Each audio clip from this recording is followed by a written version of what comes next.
There was a Catholic church. They had women meeting with Muslim women, and they brought in a Muslim to give a sanitized view of Islam. He's there with a PowerPoint presentation and spinning Islam, and I'm watching this, but I knew the things he was presenting. Sam Shamoun exposes the dangerous lie behind interfaith dialogue. From Catholic women's groups to massive Protestant churches inviting imams after 9/11. He also reveals what Muslims are actually praying against Christians every single day. You've ever been told, we all worship the same God. This will open your eyes. Subscribe for unfiltered biblical insight and share it with every Christian who needs to hear it. Let's go. Let me ask you this, because you have seen the evil fruits of Islam.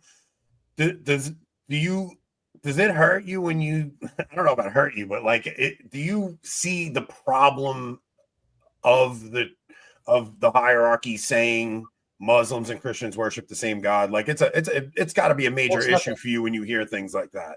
Most definitely. I'm going to tell you one event that I actually went to. There was a Catholic church. It was in, I'm trying to figure out which part of Illinois. This is before I had to leave the state. They had women meeting with Muslim women, Catholic women, Muslim women. They meet regularly, and they brought in a Muslim to give a sanitized view of Islam, and they had him in, I guess, wasn't in the sanctuary, but I guess where they come and have coffee. He's there with a PowerPoint presentation and spinning Islam, and I'm watching this and knowing, I'm not saying he's lying. So we have to be careful. Not every Muslim really knows their sources. Yeah. So you gotta be hesitant to say, he's lying. No, he may be convinced this is what Islam teaches. He doesn't know any better. So I'm not saying he's lying, but I knew the things he was presenting were all lies. But had I spoken out, they would have said, see, you're the villain. You're not being Christ-like. You don't show the love of Jesus. You got to love them. And after all, they brought him in. But it's not just the Catholics. One of the biggest churches in Illinois is called Willow Creek Community Church. That's the church where Lee Strobel pastored. You know Lee Strobel, Case for Christ? I know Lee Strobel. I used to listen to him. If you go watch his testimony, his wife gave her life to Christ at that community church. He wrote a Case for Christ, right? Yes, Case for Christ. So if you watch the film on his life and his story, he was from Illinois. He was a reporter for the Chicago Tribune. Willow Creek, when it first started, was small. His wife went there. She gave her life to Christ. He was upset. But when he gave his life to Christ, he became a teaching pastor there. Why do I mention Willow Creek? I'm going to tell you a story that I'm privy to. After September 11th, so it's not just Catholics. So I know Catholics do a lot of interfaith dialogue. There are Protestants as well. This man, Bill Hybel, who fell from grace, unfortunately, he had to step down because of some scandal. Whether true or not, I don't know. I hope it's not true. Anyway, after September 11th, if you ever see the church, it's huge. The main auditorium seats 5,000 people. And then they have in the building other areas where you can watch on satellite TV. Wow. After September 11th, he brought a local imam and gave him center stage for all the main services, reaching thousands of people. There was a small apologetic group who had me come in on a Friday to talk to 100 people about what Islam truly teaches about jihad. So the Christian guy got a small room with 100 folks. The Muslim dude got a packed audience where the pastor let him spin it, spew out, no, Islam is peaceful. Islam is being hijacked. These terrorists don't represent Islam. So people walked away being deceived into thinking that authentic Islam does not teach terrorism. So it's not just the Catholic Church, because even before I ventured into the Catholic Church, I was seeing it among Protestants. Now listen, let's clear something here. The incidents described highlight a widespread and dangerous trend in parts of the visible church, both Catholic and large evangelical Protestant circles, of prioritizing interfaith dialogue and cultural sensitivity over biblical truth, often platforming sanitized versions of Islam while sidelining clear warnings about its teachings on jihad, Sharia, and the deity of Christ. The Catholic women's interfaith meetings with Muslims reflect the broader push in Roman Catholic leadership, seen in documents and initiatives post-Vatican II, and statements from figures like Pope Francis, toward common ground approaches that blur the irreconcilable differences between the God of the Bible and the Allah of the Quran. On the Protestant side, Willow Creek Community Church in South Barrington, Illinois, became one of America's most influential megachurches. Founded and long led by Bill Hybels, it pioneered the seeker-sensitive model that shaped thousands of churches worldwide. Lee Strobel, the former atheist Chicago Tribune journalist and author of The Case for Christ, served there for years as a teaching pastor after his conversion.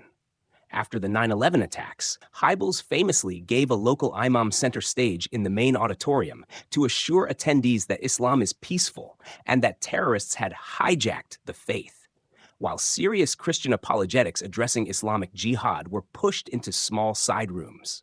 Years later, Hybels resigned in 2018 amid multiple credible allegations of sexual misconduct and abuse of power, leading to a massive exodus of members and leadership turmoil at the church. These examples support Sam's warning. When churches compromise the exclusive claims of Christ and fail to discern major doctrinal differences, confusion spreads through congregations. The Quran explicitly denies core Christian beliefs, including the Trinity, the crucifixion of Jesus, and his divinity. Surah 4, 157, 5 or 116, 112, while the Bible declares Jesus Christ as the eternal Son of God and the only way to the Father. John 14, 6, 1 John 2, 22 to 23. For Christians, the gospel cannot be reduced to a generic message of religious unity. Biblical truth matters and discernment matters. Let's join the conversation again. Yeah, I think it's just a naivety, like, or naivete, whatever that word is. Like, it's just this naive, oh, let's just love one another. Let's just be kind to one another without actually recognizing the devil you're dealing with. And it's dangerous. It's genuinely dangerous. And even some of the ecumenical stuff that we see, it's dialogue for the sake of dialogue, not an actual aim to bring people into the truth and get to the heart of the issues. I saw today there was an Orthodox Catholic Lutheran pilgrimage in Rome, going to an Orthodox church, a Lutheran church, and then a Catholic church. I mean, it's great to see Christian unity, but if you're not going to actually sit down and get to the heart of the issue and bring unity in a genuine, true way, I don't know. It seems dangerous to me, this stuff. Just to give you another anecdote that I know personally, Robert Spencer, you guys know he used to be Catholic. I know Robert Spencer, yeah. Robert Spencer was getting hammered by his bishop because of what he was doing against Islam. He was getting hammered. I know this from firsthand experience because I met him. The bishop was hammering him and saying, this work you're doing is hindering interfaith work. Yeah. And they were bringing down the gauntlet on him that left a bad taste in his mouth. And he left for Orthodoxy. Yeah. Now, he'll tell you he didn't leave for that reason, obviously. But whatever it is, that's between him and God. But my point is, he said it because I believe it was even on one of the sessions where I asked him about it. We were doing live stream, but even personally, that the bishop was giving him a hard time and trying to rein him in and threatening him pretty much. You got to stop doing this because this is affecting our interfaith work. We're trying to make inroads and try to bring peace. And what you're doing, you're alienating them. And, I mean, what do you say to that when your own bishop has to? I know what they're doing. They think if we just go and say, okay, look, there could be peace between, like, they think that the Catholics who are saying, no, we're the one true church, and the Muslims who are saying, no, we're the one true faith, they think that's what's causing wars. It's not. It's Islam that's causing wars. Islam is causing the war. Yeah. In fact, a lot of people may not know this, and Nicholas, I should say, you are very well read because I can see by the nature of the questions. So God bless your knowledge. May the Lord fill all of us with the wisdom we need to protect the church and get Muslims saved and expose the terrorists in our midst. Because again, I say this with all sincerity, we cannot demonize all Muslims. Mm-hmm. Many Muslims are victims. You know who are the victims of Islam? They're women. Yeah. They're children. If I were to tell you what Islam allows men to do to women in Islam and children, and they're doing it right now as we speak, your heart will break and you'll be in tears for the situation of Muslim women and children living in Muslim majority lands. They're not your enemies. They're not. I'm not trying to be politically correct. They're not. And this is a danger when you keep focusing on the nasty aspect of Islam, the bad fruits of Islam, then it makes it easy for you to demonize all of them. But then you don't want to go to the extreme opposite and think they're all saints. Yeah. We have to have balance by the grace of God. But many people may not know this, but informed Muslims who know their hadith, when Muslims pray 5 times a day, 17 times a day, they have to recite what's called Surah al-Fatiha. Yeah. Number one. In that prayer, there's a prayer that Muhammad interpreted as being a reference to Jews and Christians. Which part, if you read chapter 1, verse 6 to 7, it says, guide us on the straight path, not on like those who earned your wrath. And Muhammad said, those are the Jews, or those who've gone astray. And he says, those are the Christians. Yeah. So when Muslims pray Surah al-Fatiha, the opening chapter, they don't know. Some do who know their sources. They're asking God, do not allow us to become Jews or Christians. Yeah. That's in their prayers. You don't get more antichrist than this. Yeah. Exactly. You see, so what religion is it that part and parcel of its theology and a definitional aspect of its theology is to condemn Christian beliefs? I mean, you can't be a Muslim if you don't condemn and speak out against Christianity. It's part of the DNA, because the Quran has a lot of negative things to say about supposed beliefs of Christians. For example, Christians supposedly believe Allah is the third of three, and that Jesus and Mary are 2 gods besides Allah. So it's part of the very DNA of this religion to criticize Christianity. Yeah. It's in their scriptures. So you cannot be a Muslim without having a negative view and outlook on Christian beliefs. Now listen, let's clear something here. Robert Spencer's experience is well documented. As a prominent Catholic critic of Islamic doctrine, director of Jihad Watch, and author of many books, he faced repeated opposition from Catholic bishops who canceled his speaking events at churches and conferences. Bishops such as Robert McManus, Worcester, Jamie Soto, Sacramento, and others blocked him explicitly because his truthful warnings about jihad, Sharia, and the differences between Allah and the God of the Bible were seen as hindering interfaith dialogue and alienating Muslims. This pressure contributed to the bad taste that helped lead him to eventually leave the Roman Catholic Church and return to his Eastern Orthodox roots, though he has stated multiple reasons, including papal authority.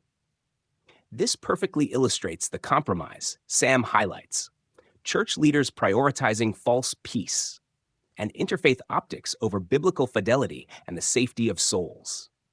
The same pattern appeared at Willow Creek under Bill Hybels, where shortly after 9/11, an imam was given center stage to reassure thousands that Islam is peaceful and had been hijacked. Islam's own texts and prayers embed hostility to Christianity. In Surah Al-Fatah 1:6-7, Muslims recite multiple times daily, "Guide us to the straight path, the path of those upon whom you have bestowed favor, not of those who have evoked your anger or of those who are astray." Authoritative tafsirs and hadiths, e.g. Tirmidhi, record Muhammad identifying those who earned your anger as the Jews and those who went astray as the Christians. This makes anti-Jewish and anti-Christian condemnation a core, repeated element of daily Islamic worship, part of the DNA of the faith, as Sam rightly says. The Quran further accuses Christians of believing in 3 gods, including Mary as a deity, Surah 5:1-16, and denies the crucifixion and divinity of Christ. This is not mere historical critique. It is active theological opposition. You cannot be a consistent Muslim without rejecting core Christian beliefs. Yet many Muslim women and children suffer terribly under Islamic rules: child marriage, polygamy, unequal inheritance, easy divorce for men, veiling, enforced modesty, and hudud punishments, making them primary victims of the system, not its enemies. We must have balance. Love and seek the salvation of individual Muslims. Many are ignorant of these sources or trapped culturally. Expose the false religion and its fruits, and protect the church from deception. The irreconcilable differences prove Christianity and Islam do not worship the same God. Jesus is the way, the truth, and the life. And the gospel remains the only hope. Like, share, and subscribe.